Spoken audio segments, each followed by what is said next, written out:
اس کا الیکشن آج چوری نہ ہوتا تو آج جمہوریت کہاں ہوتی.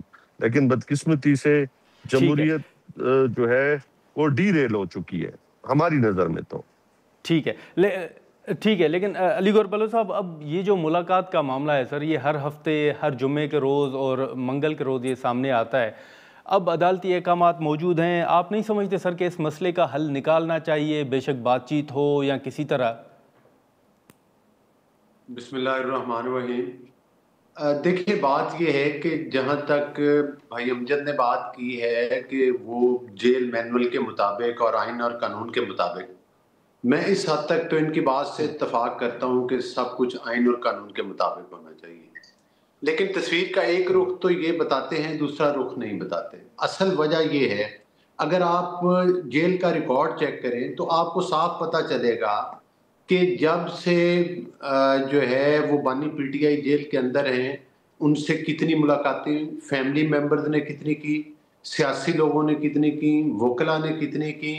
تو وہ آپ کو ایک بڑی طویل لسٹ نظر آئے گی، اور اس میں بے شمار وہ لوگ بھی ہیں جو کہ جیل مینول کے مطابق بھی نہیں، ان کو اس کا مطلب یہ ہے کہ ایکسٹرا آرڈنری ان کو فیور بھی دی گئی. دوسری یہ گزارش ہے کہ جب وہ سزا یافتہ ہو چکے ہیں، صاحب وہ فیور کس نے دی سر؟ دیکھیں بات یہ ہے کہ ظاہر ہے یہ کام سارا جو ہوتا ہے وہ قانون اور آئین کے مطابق جیل سپرنٹینڈنٹ کا ہی ہوتا ہے. تو ظاہر ہے کہ اس پہ بھی کوئی مطلب ہے کہ ایسا کوئی اعتراض نہیں کیا گیا، کوئی حکومت کی طرف سے سختی نہیں کی گئی کہ بھائی آپ یہ کیوں کیا جا رہا ہے. لیکن اس چیز کا ناجائز فائدہ یہ اٹھایا گیا کہ ایک وہ بندہ جو کہ عدالت کے ذریعے سزا یافتہ ہے اور مجرم قرار دے دیا گیا ہے، اب وہ جیل کے اندر بیٹھ کر اگر اس کو سیاسی ڈرائنگ روم بنا لے اور جو اس سے ملاقات کرنے جائے وہ اس ملاقاتی کے ذریعے باہر الیکٹرانک میڈیا پر، سوشل میڈیا پر اور پورے ملک کے اندر انتشار پھیلانے کا پیغام دے اور اپنے بیانات کے ذریعے لوگوں کو بھڑکانے کی کوشش کرے، لوگوں کے جذبات کو ابھارنے کی کوشش کرے، پاکستان کے خلاف بیانیاں بنانے کی کوشش کرے، پاکستان کے اداروں کے خلاف ہرزہ سرائی اور پاکستان کے اداروں کے خلاف ٹکراؤ کی پالیسی اپنائے، تو مجھے بتائیں کہ کس قانون اور آئین میں لکھا ہے کہ ایسے آدمی کو ان تمام چیزوں کی اجازت دی جائے؟ جب ان کی جو ہمشیرہ ہے، جب ان کو ملاقات کی اجازت دی گئی تو یہ توقع کی جا رہی تھی، بالکل جس طرح سے آپ نے اپنے انٹرو میں بولا ہے کہ برف پگھلنی چاہیے اور دونوں طرف سے رابطے ہونے چاہیے. ہم تو ڈے ون سے اس بات سے اتفاق کرتے ہیں کہ ان کو اپنا طریقہ کار سیاسی بنانا چاہیے، ان کو 9 مئی کے واقعات نہیں کرنے چاہیے تھے، ان کو جی ایچ کیو پر حملہ کرنے کی پلاننگ نہیں کرنی چاہیے تھی. تو اگر یہ اپنے رویے سیاسی رکھتے اور سیاسی پولیٹیکل پارٹیز کے ساتھ نیگوشیٹ کرتے، یہ تو جب بھی بات کرتے ہیں وہ کہتے ہیں میں اسٹیبلشمنٹ سے بات کروں گا، تو اس کا مطلب ہے نہ ان کے رویے ٹھیک ہے سر. نیازی صاحب کا نہ ان کا طریقہ کار بالکل سر، نیازی صاحب کا موقف لیتے ہیں. نیازی صاحب ابھی حال ہی میں ہم نے ایک موقف یہ بھی دیکھا تھا پی ٹی آئی کا کہ خان صاحب نے شاید یہ الائنس کو اختیار دیا ہے کہ اب احتجاج کی طرف جانا ہے یا پھر مذاکرات کی طرف جانا ہے تو وہ آپ لوگ فیصلہ کریں. تو اسی دوران کوئی مولانا صاحب کے ساتھ رابطہ یا آپ کو نظر آ رہا ہے کہ الٹیمیٹلی پی ٹی آئی کو جو حالات ہیں آپ کو احتجاج کی طرف ہی جانا پڑے گا یا مذاکرات کا آپشن نظر آ رہا ہے آپ کو؟ نادر، پاکستان تحریک انصاف کو مینڈیٹ خان صاحب نے پلاننگ کرنے کا مطلب اس لحاظ سے کہ جو بات چیت ہے وہ الائنس کرے گا، یعنی کہ ناصر صاحب اور محمود اچکزئی صاحب جو ہے وہ انیشیٹ کریں گے کہ ہم نے احتجاج کی، بالکل اس میں آپ کی والی بات ہے کہ وہ کریں گے یا مذاکرات کریں گے. بات یہ ہے کہ جماعتیں کبھی بھی نہ مذاکرات کے دروازے بند کرتی ہیں نہ احتجاج کے دروازے بند کرتی ہیں. ہماری پارٹی نہ کبھی ملوث تھی، نہ ہے، نہ ہوں گے. میری بات مکمل ہونے دینا. نہ تھے، ابھی میرے گور بھائی نے بات کی ہے. 9 مئی کے حوالے سے ہم نے پہلے بھی، ہمارا موقف ہے آج بھی ہے کہ اس کے لیے کوئی کمیشن بنایا جاتا جس میں دودھ ہوتا. اگر ہمارے میں کوئی کالی بھیڑے ہیں، کوئی ملوث تھے تو ان کا بھی کردار سامنے آ جاتا. جو بے گناہ لوگ تھے ان کو آج جو ہے وہ باعزت بری ہو جاتے. آج سب کو ایک ہی لاٹھی سے ہانکا جا رہا ہے. جو بے گناہ ہیں، جو لوگ بچے ہیں، عورتیں ہیں، وہ سارے جو ہے وہ جیلوں میں پڑے ہیں. ہمارا لیڈر جیل میں پڑا ہے. تو اس سے کوئی انصاف کا عمل جو ہے وہ شفاف نہیں سامنے آ رہا، اور بلکہ 26ویں ترمیم کے بعد تو کافی اور مسائل بڑھ گئے. بات یہ ہے کہ جو مذاکرات گورنمنٹ کی طرف سے بھی سپیس دی جاتی ہے، گورنمنٹ بھی سنجیدہ نہیں ہے. جہاں آج آپ کی پولیٹیکل انسٹیبلٹی ہے، اس کی وجہ سے آج آپ کی اکانومی جو ہے وہ کولیپس کر چکی ہے. خود مطلب آپ نے دیکھا ہوگا کہ ورلڈ بینک اور IMF کیا کہہ رہا ہے کہ سیاسی اشرافیہ کی وجہ سے 1100 ارب نہیں بلکہ 5305,300 ارب کی کرپشن ہو رہی ہے، اور یہ نظام بیٹھ چکا ہے. ایون SIFC نے کہا ہے کہ اس ماڈل میں، اس فائنینشل ماڈل میں عام لوگوں کی زندگی بدلنے کا کوئی چانس نہیں، بلکہ یہ نظام سپورٹ ہی نہیں کرتا. تو اس کا مطلب ہے کہ آج پاکستان اس نہج پہ پہنچ چکا ہے جہاں سے آپ کی 22% بے روزگاری آ چکی ہے، جہاں پہ کسان 25 لاکھ جو ہے اپنی جو ہے وہ زمینیں چھوڑ چکے ہیں، جہاں 12.5 کروڑ لوگ بھوک ایک وقت کے کھانے سے جا چکے ہیں، 3 کروڑ لوگ جاب لیس ہو گئے ہیں. تو مجھے بتائیں یہ PDM3 کی گورنمنٹ کیا ڈیلیور کر رہی ہے؟ ناظرین یہاں پر ایک مختصر سا بریک لیتے ہیں اور بریک کے بعد گفتگو کو آگے بڑھاتے ہیں. پروگرام میں ایک بار پھر خوش آمدید. بلوچ صاحب، یہی بات جو نیازی صاحب فرما رہے تھے، جو ورلڈ بینک کی رپورٹ ہے اس کے بعد ہم نے دیکھا کہ لیبر سروے بھی آیا. اب ایک طرف حکومت تو کہہ رہی ہے کہ حالات بہتر ہو رہے ہیں، معیشت جو ہے وہ سنبھل گئی ہے. آپ سمجھتے ہیں کہ اگر ان رپورٹس کو اور ان سرویز کو سامنے رکھا جائے تو واقعی چیلنجز ابھی بھی بہت موجود ہیں؟ نہیں، دیکھیں بات یہ ہے کہ اس طرح سے بات نہیں ہے. دیکھیں جب 2013 کے الیکشن ہوئے تھے اور اس وقت بھی ملک کو بڑے بڑے چیلنجز تھے. نواز شریف صاحب کی گورنمنٹ بنی تھی، RTS سسٹم چرایا گیا. 2018 میں RTS سسٹم کے ذریعے الیکشن کو چرایا گیا. جب نواز شریف صاحب کو ڈسکوالیفائی کیا گیا اور PMLN کی گورنمنٹ میں شاید خاقان عباسی صاحب بھی پرائم منسٹر رہے، تو یہ بتائیں نا کہ جب انہوں نے گورنمنٹ لی تو اس وقت حالات کیا تھے. 140 روپے کلو والی چینی جو ہے وہ 140 پر اس وقت کس نے پہنچائی تھی. اس وقت آپ کو یاد ہے مہنگائی کی شرح سنگل ڈیجٹ میں تھی. اس وقت جو ڈالر کا بھی تعین تھا وہ بھی بڑا مطلب ایک مناسب اور کنٹرول ریٹ تھا، اور روزمرہ کی اشیاء بھی بہتر تھیں، اور سی پیک جیسا پروجیکٹ اس میں شروع ہوا. انہوں نے تو اپنے دور میں، ہم نے تو وہ کمپیریزن کرنا ہے نا کہ انہوں نے اپنے دور میں وہ جو 9% اور 4% پر مہنگائی تھی اس کو یہ 34% اور 24% تک اور 40% تک لے کر گئے. پھر انہوں نے سی پیک جیسا پروجیکٹ بند کر دیا جس کا چائنا نے کیا. اور اگر پاکستان کا کمپیریزن باقی دنیا کے ساتھ کیا جائے تو بین الاقوامی لیول پر ان کی خارجہ پالیسی یہ تھی کہ ہم لوگ تنہائی کا شکار ہو گیا پاکستان. پھر یہ جاتی دفعہ انہوں نے جو پاکستان کی تاریخ کے سب سے بڑے قرضے لیے تھے ان کو خود ہی سافٹ ٹاچ کیا، کہہ کے گئے کہ جناب مائنڈز بچھا کے جا رہے ہیں. تو گزارش کرنے کا مقصد یہ ہے کہ آج اس تمام چیزوں کے باوجود پاکستان معاشی طور پر بھی سٹیبل ہو رہا ہے. مارکہ حق کی کامیابی کے بعد آپ دیکھ لیں پوری دنیا میں پاکستان کی عزت اور تکریم ہو رہی ہے اور پاکستان کے بیانیے کو سراہا جا رہا ہے. تو آج ٹھیک ہے، لیکن بلوچ صاحب آخر میں سر یہ بھی بتائیے گا کہ معاشی طور پر کچھ چیلنجز ہیں، لیکن وہ بھی جس طرح سے حکومت نے کنسنٹریٹ کیا ہوا ہے آنے والے وقت میں وہ مزید بہتر ہو جائے گی انشاءاللہ تعالی. ٹھیک ہے، لیکن بلوچ صاحب یہ بھی بتائیے گا کہ اب یہ جو PTI تحفظات کا اظہار کر رہی ہے کہ شاید آپ 28ویں آئینی ترمیم کی طرف جا رہے ہیں، پھر ملک میں نئے صوبوں کے حوالے سے ایک بحث چل رہی ہے، کیا NFC میں تبدیلی، نئے صوبوں کی طرف جانا، اس کے پیچھے مسلم لیگ نون بھی ہے؟ مسلم لیگ نون بھی سمجھتی ہے کہ صوبے بننے چاہیے یا NFC میں کوئی رد و بدل ہو؟ دیکھیں بات یہ ہے کہ 28ویں ترمیم جہاں تک آپ کہہ رہے ہیں کہ امینڈمنٹ کا آنا یا قانون سازی کرنا، پارلیمان کا کام کیا ہے؟ پارلیمان کا کام قانون سازی کرنا ہے. آپ پارلیمان کو کسی جمود کا شکار نہیں کر سکتے. اگر پارلیمان جو ہے وہ قانون سازی کرتی ہے، کوئی آئین میں امینڈمنٹ کرتی ہے، تو وہ اس کا آئینی حق اور اس کا کام ہی یہی ہے کہ وہ کرے. چاہے جائے کہ آپ اسمبلی کے اندر گالم گلوچ کریں، چاہے جائے کہ ہنگامہ برپا کریں، چاہے جائے کہ ایک دوسرے کی طرف انگلیاں اٹھائیں، اصل کام تو پارلیمان کا قانون سازی ہے. اور قانون سازی کے لیے 28ویں ترمیم ہو یا 29ویں ترمیم ہو یا 30ویں ترمیم ہو، جو ملک کے مفاد میں ہوگا وہ ترمیم ہوگی. جہاں تک آپ کہہ رہے ہیں کہ وہ مطلب ہے کہ اس میں نہیں، جہاں تک آپ نے کہا ہے کہ کوئی دوسرے صوبے بن رہے ہیں یا کوئی اور چیزیں، جب تک اس کا کوئی سکیچ سامنے نہیں آئے گا اور کوئی چیز جو بھی ہوگی وہ پارلیمان میں بحث کے لیے آ جائے گی. اور میرا خیال ہے کہ صوبوں کے حوالے سے تو ابھی کوئی پی ایم ایل این کی لیڈرشپ کا بھی کوئی ایسا بیان نہیں آیا. بہرحال 28ویں ترمیم کا ہے ضرور کہ اس میں کوئی چیزیں ضرور ہوں گی جو ملکی مفاد میں ہوں.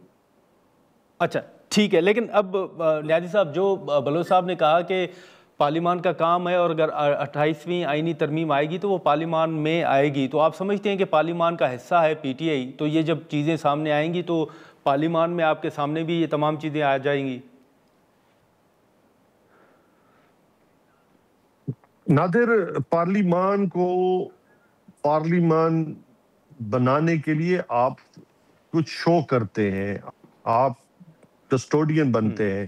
آپ یہ نہیں کرتے کہ اپوزیشن لیڈرز کو ان کے کمروں کو تالے لگا دیے جائیں، چاہے سینٹ ہو یا نیشنل اسمبلی ہو، ان کو سزا نہیں دلوائی جاتی، ان کو ڈی سیٹ نہیں کروایا جاتا، ممبران اسمبلی کو جو ہے وہ پارلیمنٹ کے اندر سے پولیس نہیں پکڑتی. یہ کبھی نہیں ہوا آج تک، لیکن یہ ہو رہا ہے. تو آپ سمجھتے ہیں کہ جو ساورن پارلیمنٹ، اس کا جو تصور ہے جو آئین پاکستان نے دیا ہے، تو کیا وہ فلفل کرتا ہے؟ نہیں کرتا.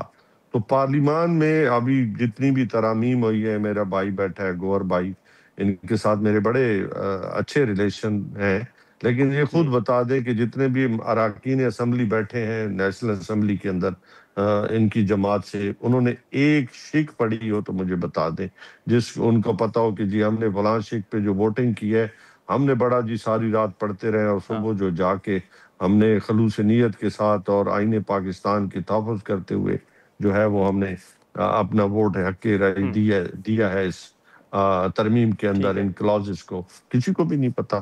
یہ تو مطلب تھوک کے حساب سے قانون بناتے جا رہے ہیں. ایک آخری سر مختصر سوال ہوگا امجد نیازی صاحب کے، ابھی سوشل میڈیا کے اکاؤنٹس کا اگر ہم ذکر کریں تو آپ کے کچھ رہنما مسائل کا ضرور جو ہے وہ گلا بھی کر رہے ہیں، شکوہ بھی کر رہے ہیں اور اظہار بھی کر رہے ہیں. آپ بھی سمجھتے ہیں کہ بیرون ملک جو لوگ بیٹھے ہیں، جو وہ ٹویٹس کر رہے ہیں، جو وہ مہم چلا رہے ہیں، پی ٹی آئی ان کو اون کرتی ہے، وہ شہباز گل صاحب ہو گئے یا دیگر جو لوگ ہیں، یا آپ سمجھتے ہیں کہ جو آفیشیل اکاؤنٹس ہیں پی ٹی آئی صرف ان کو اون کرتی ہے، شہباز گل سمیت باقیوں کو اون نہیں کرتی؟ یارا اپنا نادر، اس کے اوپر میرا تبصرہ بنتا نہیں ہے، کیونکہ اس کے اوپر بیرسٹر گور نے اپنا بیان دے چکے ہیں اس کے اوپر. اچھا چلیں ٹھیک ہے. بلو صاحب، آپ سے ذرا آخری سوال ہوگا کہ یہ ابھی جو حکومت نے فیصلہ کیا ہے کہ باہر سے لوگوں کو لایا جائے گا، جو ایک مہم چلا رہے ہیں سوشل میڈیا کے ذریعے، آپ سمجھتے ہیں کہ یہ حکومت کے لیے ممکن ہوگا؟ کوئی ایسا معاہدہ، کوئی ٹریٹی جو ہے وہ موجود ہے؟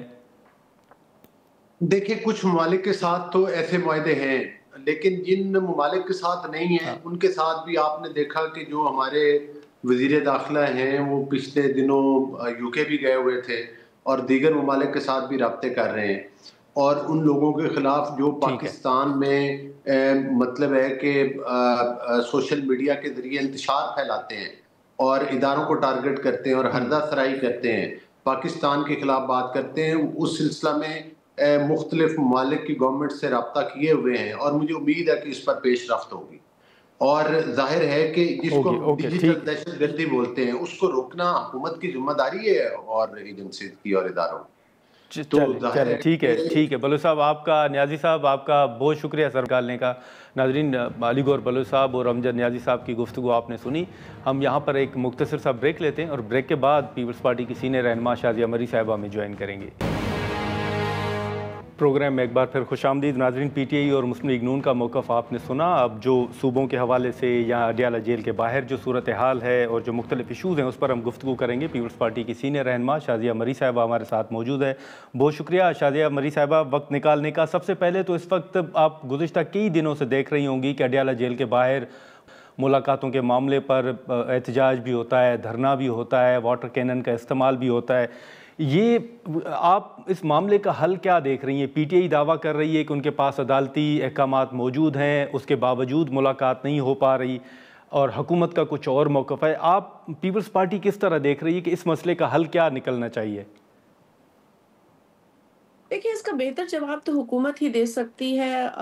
حکومت کی ایک اعلائی کی حیثیت میں یا پھر آپ ایک پولیٹیکل پارٹی کی کیا پوزیشن ہے اس لحاظ سے پوچھیں تو پاکستان پیپلز پارٹی نے ہمیشہ یہ بات کی ہے. چیئرمین بلاول بھٹو زرداری صاحب نے ہمیشہ یہ کہا ہے کہ جی اپوزیشن کو ساتھ لے کے چلنا چاہیے, اور اپوزیشن کا انپٹ جو ہے وہ حکومت کے کسی بھی فیصلے یا پالیسی میں ضروری ہوتا ہے. یہ جمہوریت کا ایک حسن ہے, خوبصورتی ہے, اور اس کو بھرپور طریقے سے ہمیں جو ہے اس پر کام کرنے کی ضرورت ہے. بہرحال یہ حکومت کی ایک اپنی ایک طریقہ ہے یا ان کی ایک اپنی انڈرسٹینڈنگ ہے, لیکن میں ان کو بھی اس بات کا کریڈٹ دوں گی کہ وہ کوشش کرتے نظر آئے ہیں. پیپلز پارٹی نے تو کئی مواقع پہ آپ کو پتہ ہے کہ خود جو ہے وہ میڈیٹ کرنے کی بھی بات کی ہے, اور ہم نے بہت حد تک معاملات کو جو ہے وہ افہام و تفہیم سے جو ہے وہ چلانے کے لیے اپنا کردار ادا کیا ہے. اب حکومت کی یقیناً بھی اگر آپ ان کی طرف کی سٹوری سنیں اور بات سمجھیں تو وہ یہ کہتے ہیں کہ جی یہ بہت انریزنیبلی بیہیو کرتے ہیں, یہ قانون کو فالو نہیں کرتے, آئین کا احترام نہیں کرتے. اور ہم نے دیکھا ہے کہ پی ٹی آئی اسی طرف جا رہی ہے, اور پی ٹی آئی کے اندر بھی دھڑے بن چکے ہیں. ایک گروپ ایک بات کرتا ہے, دوسرا گروپ دوسری بات کرتا ہے, تیسرا گروپ کوئی اور نئی کہانی پھیلتا ہے. تو میرا یہ خیال ہے کہ پی ٹی آئی کو اپنی صفوں میں منظم کرنے کی ضرورت ہے. جماعت کو اسے ایک پیج پہ خود بھی جماعت کو آنے کی ضرورت ہے. کوئی گروپ چلا جاتا ہے وہاں پر ہنگامہ کرتا ہے, دوسرا گروپ کہتا ہے کہ ہمارا اس سے تعلق نہیں ہے. جس طرح میں نے پہلے کہا, تو میرا خیال ہے بہت کنفیوژن ان کی اپنی صفوں میں ہے. لیکن قانون کے تحت اگر کسی سے ملاقات کرنی ہے تو وہ ہونی چاہیے, بلکہ ہوتی ہیں. ہمیں تو ان ملاقاتوں کے حوالے سے یہ انفارمیشن ہے کہ ہوتی رہی ہیں. ان کے وکلا سے بھی وہ ملتے ہیں, اپنی بہنوں سے بھی ملتے ہیں. ہمیں افسوس اس بات پر ہے کہ وہ اپنی بہنوں کو بھارتی میڈیا پر, پرو مودی میڈیا پر بھیجتے ہیں پاکستان کے خلاف بات کرنے پر. تو میرا خیال ہے کہ پی ٹی آئی کو بھی جو ہے وہ انتشار اور نفرت کی جو ان کی حرکات ہیں, میں اسے پالیٹکس نہیں کہوں گی, ان کا جو طرز ہے کام کرنے کا وہ بھی سیاسی ہونا چاہیے. وہ انتشار پر مبنی یا نفرت پر مبنی نہیں ہونا چاہیے.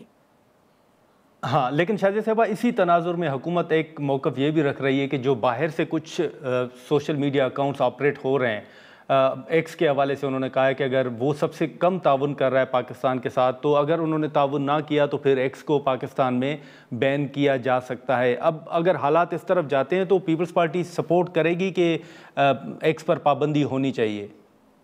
دیکھیں, میں آپ کے چینل کے توسط سے, بلکہ آپ کے پروگرام کے توسط سے یہ کہوں گی کہ دیکھیں, پہلے تو میں کنڈیم کروں گی کہ جو ڈیجیٹل میڈیا کے اوپر, جو ڈیجیٹل پلیٹ فارمز کے اوپر ہراسمنٹ ہو رہی ہے, بالخصوص خواتین کی, اور جو جرنلسٹ ہیں, خاص طور پہ میں نے آسمہ شیرازی صاحبہ کا میں نام بھی لوں گی, اور بھی ہیں افسا کومل صاحبہ ہیں, اور ہماری دیگر ایکٹیوسٹ ہیں خواتین, ان کے ساتھ جس طرح ڈیجیٹل میڈیا کے فورمز کو ابیوز کر کے ان کو ہراس کیا جا رہا ہے, یہ قابل مذمت ہے.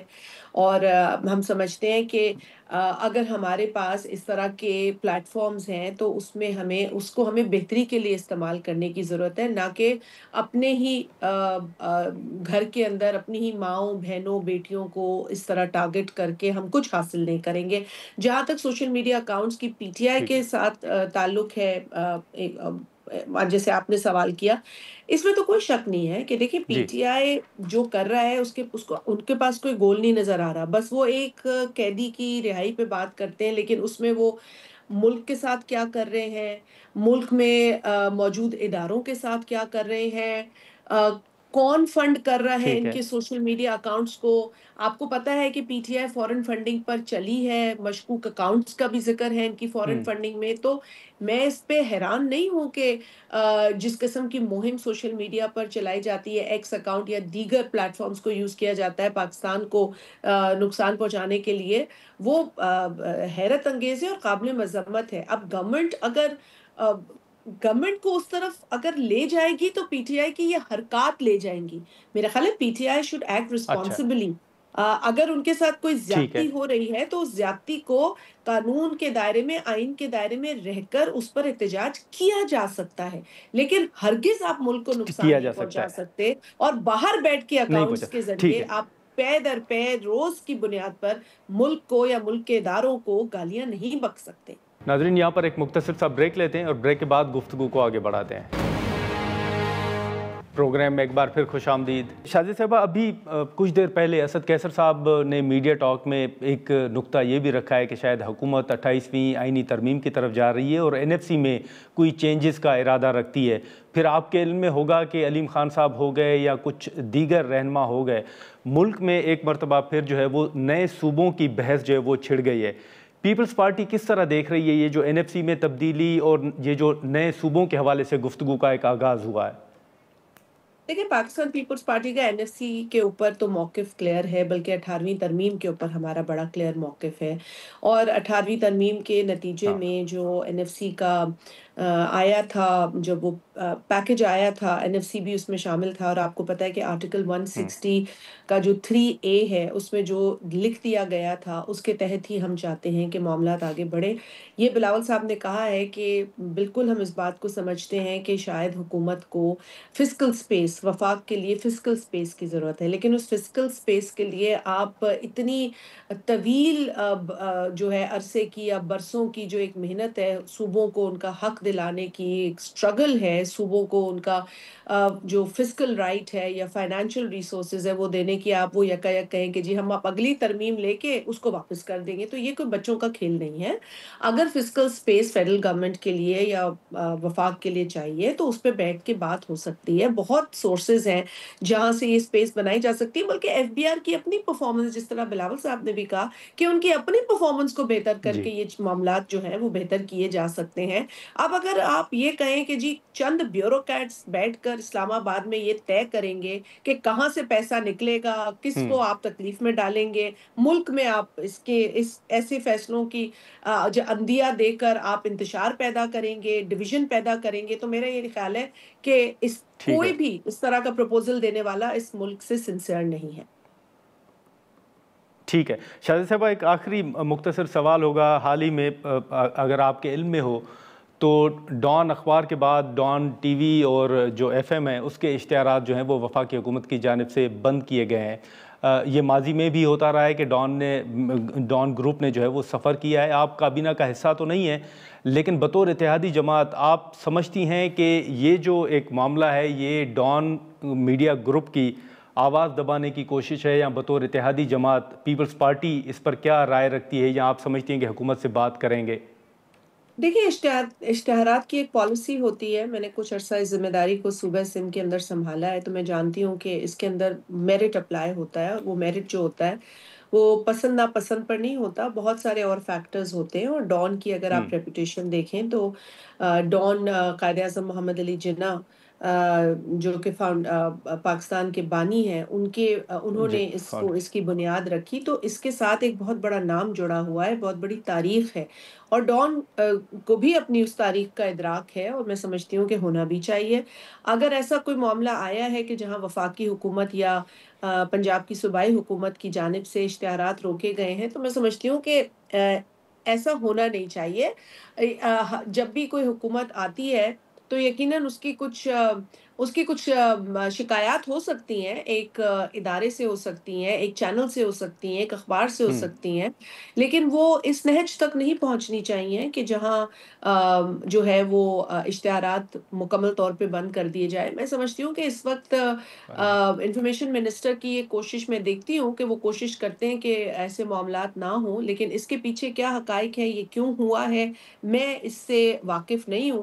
لیکن یہ میں یقیناً بحیثیت پاکستان چیئرپرسن پیپلز پارٹی کی ایک رکن کے جس نے ہمیشہ آزادی صحافت پہ بات کی ہے، بلکہ ہمارے ساتھ زیادتی بھی کرتے ہیں بہت میڈیا کے چینلز، لیکن کبھی بھی شہید محترمہ بے نظیر بھٹو صاحبہ نے میڈیا کو کنٹرول کرنا نہیں سکھایا، ہمیشہ یہ کہا ہے کہ ان کے ساتھ مل کے کام کیا جانا چاہیے۔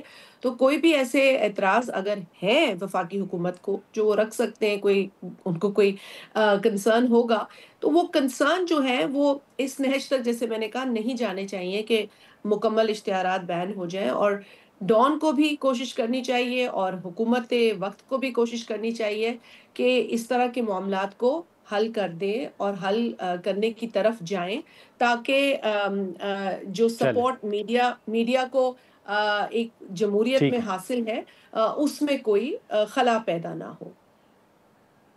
چلیں ٹھیک ہے، بہت شکریہ شادیہ مری صاحبہ وقت نکالنے کا، تھینک یو سو مچ۔ ناظرین، پیپلز پارٹی کی سینئر رہنما شادیہ مری صاحبہ کی گفتگو آپ نے سنی۔ آج کے پروگرام میں اتنا ہی، اجازت دیجیے، اللہ حافظ۔